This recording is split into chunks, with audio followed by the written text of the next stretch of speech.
दोस्तों अमार को ऐसा लग रहा होता है कि सदफ ने लाहौर वाले प्रोजेक्ट के लिए बिलाल अब्दुल्ला को हाँ कर दी है और बिलाल अब्दुल्ला के बारे में ये सोच रहा होता है कि बिलाल अब्दुल्ला ने महज अपनी हवस पूरी करने के लिए सदफ का इस्तेमाल किया है। उसे लाहौर वाला टेंडर दे दिया है और सदफ ने भी चंद पैसों के लिए बिक गई है, यानी कि उसके जाल में फंस गई है। जब ये दोनों रात को घर वापस आते हैं तो इन दोनों की लाहौर वाले प्रोजेक्ट की वजह से बहस छिड़ जाती है। अमार सदफ से कहता है कि बिलाल अब्दुल्ला तुम पर एहसानात बंद क्यों नहीं कर रहा, कंपनी में और सारे भी लोग हैं, उनको भी ये प्रोजेक्ट मिल सकता था, लेकिन ये तुम्हें क्यों मिला। आगे से सदफ कहती है शट अप अमार, तुम होश में तो हो। आगे से अमार सदफ से कहता है मैं होश में ही हूँ, इसलिए तो तुमने लाहौर वाले प्रोजेक्ट के लिए बिलाल अब्दुल्ला को हाँ कर दी। तुमसे एक बात कहूँ, तुम खूबसूरत तो बहुत हो लेकिन तुम लड़की दो टके की हो। जब सदफ अमार के मुंह से ये बात सुनती है तो वो आगे से गाली देती है, फिर आगे से अमार सदफ को थप्पड़ मार देता है। दोस्तों जब अमार सदफ को थप्पड़ मारता है तब उसे बिलाल अब्दुल्ला की याद आती है कि किस तरह हमशा ने उसे कहा था कि बिलाल अब्दुल्ला अच्छा इंसान नहीं है, उसकी लड़कियों के साथ दोस्ती है, वो लड़कियों को हरास करता है। लेकिन ऐसी नेगेटिव हैबिट उसने बिलाल अब्दुल्ला में तो नहीं देखी, लेकिन उसके शौहर अमार में ज़रूर पाई गई।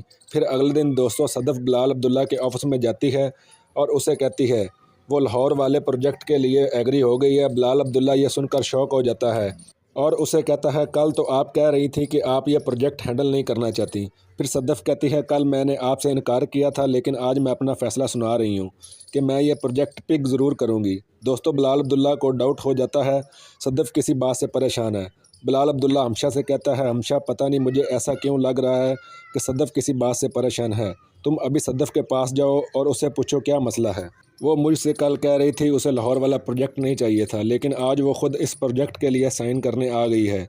दोस्तों उसके बाद हमशा सदफ के पास जाती है और उसे कहती है अगर इसी तरह तुम मुंह लटकाए रहोगी तो कोई भी तुम्हें जज कर लेगा कि तुम्हारी और अमार की लड़ाई हुई है। आगे से सदफ कहती है क्या हुआ अब, मैंने क्या कर दिया। हमशा सदफ से कहती है बिलाल अब्दुल्ला ने मुझे भेजा है तुम्हारी तरफ कि तुम उसे ठीक नहीं लग रही थी। आगे से सदफ मायूस होकर कहती है हमशा मैं तुमसे एक बात कहूँ कि मैंने बिलाल अब्दुल्ला को बचाने में बहुत बड़ी गलती कर दी।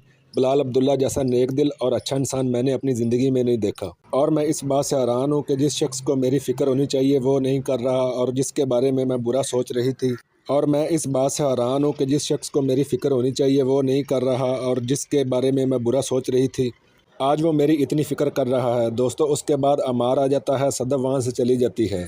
हमशा अमार से कहती है अमार तुमने सदफ के साथ अच्छा नहीं किया, तुम्हें उसे थप्पड़ नहीं मारना चाहिए था।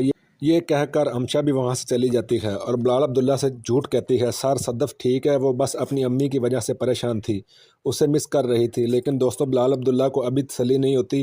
वो ऑफिस के बाद बिलाल अब्दुल्ला सदफ की अम्मी के घर चला जाता है और उसे कहता है कि आंटी आज मैंने सदफ को ऑफिस में देखा तो वो बहुत परेशान लग रही थी, मुझे ऐसा लगता है अमार और उसके बीच कोई बात हुई है जिसकी वजह से बेरुखी लग रही थी। मैं आपसे प्लीज़ रिक्वेस्ट करता हूँ आप सदफ से पूछे उसे क्या मसला है, वो अपने अंदर की बात आपसे शेयर कर सकती है। फिर बिलाल अब्दुल्ला सदफ की अम्मी से कहता है आंटी मुझे गलत ना समझिएगा। दोस्तों वीडियो अच्छी लगी हो तो लाइक कर देना, साथ में चैनल को ज़रूर सब्सक्राइब कर देना।